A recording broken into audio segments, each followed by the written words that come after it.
एउटा बच्चाको सानैदेखि वर्ल्ड कप फुटबल जित्ने धोको थियो अनि ऊ सानैदेखि फुटबल खेलिरहन्थ्यो। पछि गएर ऊ देशको क्याप्टेन भयो हैन, फुटबल टिमको क्याप्टेन भयो। अब उसलाई वर्ल्ड कप फुटबल खेल्ने मौका पनि पायो। अब ऊ खूब प्रयत्न गरिरहेको छ त्यो वर्ल्ड कप जित्ने प्रयत्न। तर उसको प्रेरणा के हो, उसको मोटिभेसन के हो? मेरो सानैदेखिको धोको थियो वर्ल्ड कप फुटबल जित्ने। अब यसरी उसले वर्ल्ड कप फुटबल जित्यो भने चाहिँ के हुन्छ? हर्ष हुन्छ। तर जितेन भने शोक हुन्छ, दुःख हुन्छ हैन, सन्ताप हुन्छ। भगवत गीताले के भन्दछ? कर्म त त्यही हो, सबैले गर्नै पर्दछ। तर भगवान भन्नुहुन्छ त्यो कर्मको जुन फल छ नि त्यसमा आसक्ति नराख, त्यसमा तिमी आश्रित नहो। तिम्रो जुन प्रेरणा हुन्छ कर्म गर्ने, यो हुनु भएन कि मेरो लागि भनेर। जब त्यो प्रेरणा चाहिँ भगवानको लागि या अरूको हितको लागि या संसारको लागि हुँदछ, तब त्यो जुन कर्म गर्नुहुन्छ त्यसले आध्यात्मिक उन्नति पनि दिन्छ। किनभने वर्ल्ड कप फुटबल जित्दाखेरि त तपाईको सांसारिक उन्नति पनि हुन्छ। तर यदि त्यो जुन कर्म गर्दै हुनुहुन्छ तपाईले, यो कर्म चाहिँ मैले मेरो देशको लागि गरेको हो, यो कर्म चाहिँ यो देशको जनताको लागि, यो देशको इज्जतको लागि, यसमा मेरो कुनै पनि राग द्वेष छैन, मैले सकेसम्म देशको इज्जत राम्रो गर्नु छ। यसरी तपाईले तपाईको पूर्ण जुन मोटिभेसन या प्रेरणा हुन्छ अरूको लागि, संसारको लागि, या तपाईले भगवानलाई समर्पण गरिदिनु भयो भने त्यो कर्म अकर्म हुँदछ, या यो त्यो कर्म चाहिँ कर्मयोग हुँदछ। यसरी भगवत गीताको ज्ञान प्राप्त गरेपछि हाम्रो जुन लाइफ स्टाइल हो त्यो चेन्ज हुनु पर्दैन, मात्र लाइफ जिउने स्टाइल चाहिँ चेन्ज हुनुपर्छ। तपाईँ त्यसै पनि आफ्नो बच्चाहरूको सेवा गर्नुहुन्छ, त्यसै पनि तपाईँ अफिस जाँदै हुनुहुन्छ हैन, कर्म त गर्दै हुनुहुन्छ, तपाईँ सांसारिक उन्नति त गरिराख्नु भएको छ। मात्र अब तपाईँले के गर्नु पर्यो? त्यसमा बिचमा कृष्णलाई ल्याउनु पर्यो। या आफूले जुन कर्म गर्दै हुनुहुन्छ त्यो चाहिँ अरूको हितको लागि हैन, अरूलाई समर्पित या संसारलाई नै समर्पित गरिदिनु पर्यो। भगवत गीता 6औं अध्याय 1 श्लोक। भगवान कृष्णले 5औं अध्यायमा अर्जुनलाई सांख्य योग अनि कर्मयोग, ज्ञान योग अनि कर्मयोगको बारेमा बताउनु भयो। अनि अन्तिमतिर आएर भगवानले ध्यान योगको बारेमा पनि बताउनु भयो। अनि लास्टको श्लोकमा हिजो भगवानले भक्ति योगको बारेमा पनि बताउनु भयो। अब यो 6औं अध्याय चाहिँ ध्यान योग भनेर भनिएको छ। यो श्लोकमा भगवानले चाहिँ सच्चा सन्यासी को, सच्चा योगी चाहिँ को भनेर त्यसको बारेमा विवेचना गर्नुहुन्छ। अनाश्रित कर्मफलम कार्यम कर्म करोति य स सन्यासी च योगी च न निरग्निर न च अक्रिय। अब भगवान भन्नुहुन्छ अनाश्रित कर्मफलम।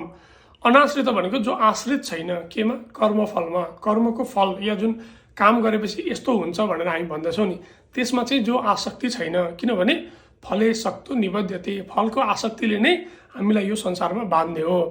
अनि जो चाहिँ अनाश्रित छ कर्मफलममा, अनि जसले कार्यम कर्म करोति य, यसरी फलमा आसक्ति नराखिकन जसले आफ्नो कर्तव्य कर्म छ त्यो गरिरहेको छ हैन, जुन आफूले जुन शास्त्रविहित कर्म छ, जुन अरूको अहितको लागि त्यस्तो कर्म छैन हैन, अरूलाई दुःख पुर्याउने कर्म छैन, शास्त्रकै आज्ञा अनुसारको जुन कर्म छ जसले अरूलाई राम्रो नै भइरहेको छ, त्यो कर्म हैन, कार्यम कर्म करोति य, जसले गरिरहेको छ, स सन्यासी च योगी च, त्यो नै सन्यासी हो जसले चाहिँ आफ्नो कर्तव्य कर्म गरिरहेको छ र त्यसको फलमा आसक्ति छैन। त्यो नै भगवान भन्नुहुन्छ स सन्यासी, त्यो सन्यासी हो। अनि अगाडि भन्नुहुन्छ न निरग्निर। अब निरग्नि भनेको के हो? जसले चाहिँ अग्निको प्रयोग गर्दैन हैन। जस्तै जो योगीहरू हुन्छन्, जो सन्यासी हुन्छन्, सन्यासीहरूले कुनै पनि प्रकारको अग्नि प्रयोग गर्दैनन्। भनेको उनीहरूले खाना पकाउन अग्नि प्रयोग गर्दैनन्, या उनीहरूले हवन इत्यादि गर्दैनन्, जो कामनायुक्त हवन हुन्छ त्यो पनि गर्दैनन्। उनीहरू अरूले जे दिन्छन् हैन, भिक्षामा जे दिन्छन् सन्यासीले त्यही मात्र खान्छन्, त्यो बाहेक कहिले पनि खाँदैनन्। अनि भगवान भन्नुहुन्छ जसले चाहिँ मात्र अग्निको त्याग गर्यो हैन, मात्र भिक्षा मागेर खाना खायो, त्यो सन्यासी होइन। भगवानले किन यस्तो भन्नुभयो त? अर्जुनले अगाडि भनेका थिए, हे भगवान यसरी युद्ध गर्नुभन्दा त बरु म भिक्षा मागेर खान्छु। अर्जुनले सोचेका थिए सन्यासी हुनु राम्रो। अर्जुनले सोचेका थिए सन्यासी भनेको जसले मात्र भिक्षा मागेर खान्छ, अरू केही काम गर्दैन, त्यो सन्यासी हो भनेर। तर भगवान भन्नुहुन्छ मात्र अग्निको त्याग गरेर मात्र भिक्षा मागेर खानु नै सन्यासी होइन। सन्यासी भनेको त्यो हो जसले आफ्नो कर्तव्य कर्म गर्दछ र त्यो कर्मको फलको चाहिँ आसक्ति त्याग गर्दछ, त्यो कर्मको फलमा आश्रित हुँदैन, त्यो कर्मको फल चाहिँ उसको कर्म गर्ने प्रेरणा या मोटिभेसन हुँदैन। अनि सहयोगी छ। अब योगी भनेकै त्यही हो हैन। अगाडि भगवानले भन्नुभएको थियो समत्वम योग उच्चते, जसले समता प्राप्त गर्यो, जसले कर्म गर्दाखेरि चाहे सुख होस्, चाहे दुःख होस्, चाहे लाभ होस्, चाहे हानि होस्, चाहे सिद्धि होस्, चाहे असिद्धि होस्, सबैमा सम हुन सक्दछ, ऊ त्यसमा मचलिँदैन होइन, ऊ त्यसमा उछलकुद हुँदैन त्यसमा। अनि जब तपाईँले कर्मको फलमा आसक्ति हुँदैन होइन या कर्मको फलमा आश्रित हुनुहुन्न, त्यो कर्म गरेपछि चाहे राम्रो भए पनि नराम्रो भए पनि त्यसले तपाईँलाई बाँध्दैन, त्यसले तपाईँ सुखी या दुखी हुनुहुन्न। अनि त्यसले नै के हुन्छ, त्यसलाई नै भनिन्छ समता। अनि समता प्राप्त गर्नु नै के हो, योग हो। भगवान्ले भन्नुहुन्छ जसले चाहिँ कर्मफललाई त्याग गरो त्यो नै योगी हो। अनि न अक्रिय भनेर अगाडि भगवान् भन्नुहुन्छ।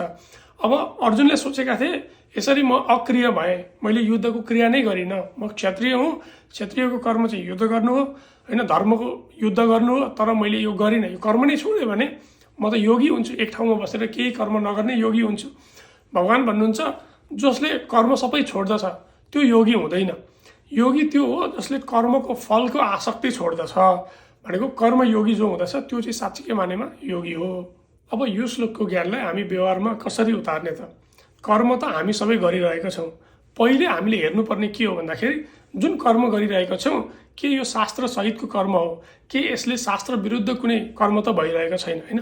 अकर्म नराम्रो कर्म हामीले गरेनौँ भने यदि यो शास्त्रले मान्यता दिएको कर्म हो, जस्तै तपाईँ आफ्नो छोराछोरीहरूको सेवा गर्दै हुनुहुन्छ होइन, या अफिस गएर कर्म गर्दै हुनुहुन्छ, पैसा कमाउँदै हुनुहुन्छ, आफ्नो परिवारको सेवाको लागि सब्जी ल्याउँदै हुनुहुन्छ, तपाईँले आफ्नो घरमा खाना बनाउँदै हुनुहुन्छ, भात दाल बनाउँदै हुनुहुन्छ छोराछोरी आफ्नो पति पत्नीको लागि होइन, यसरी तपाईँ कर्म गर्दै हुनुहुन्छ। त्यसै पनि कर्म त तपाईँ गरि नै राख्नु भएको छ।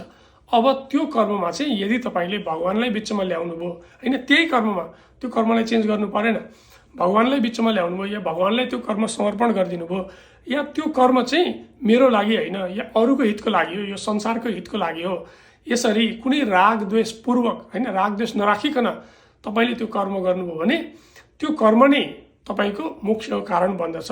अनि त्यसले नै तपाईँ सन्यासी बन्नुहुन्छ या योगी बन्नुहुन्छ। भनेपछि कर्मयोगी बन्नको लागि तपाईँले बाहिर अन्त्य ठाउँमा नयाँ ठाउँमा गएर सम्पूर्ण संसार छोडछाड गरेर बस्नु पर्दैन। आफू जहाँ हुनुहुन्छ त्यही ठाउँमा बसेर आफू जे कर्म गर्दै हुनुहुन्छ मात्र त्यो कर्म अरूलाई अहित गर्नुपर्ने हुनु भएन। अरूलाई हित गर्ने कर्म छ भने मात्र त्यसलाई अब भगवान्लाई समर्पण गरिदिनुहोस् या संसारलाई समर्पण गरिदिनुहोस्, त्यसमा आसक्ति नराख्नुहोस्, अनि त्यो कर्म नै कर्मयोग बन्दछ।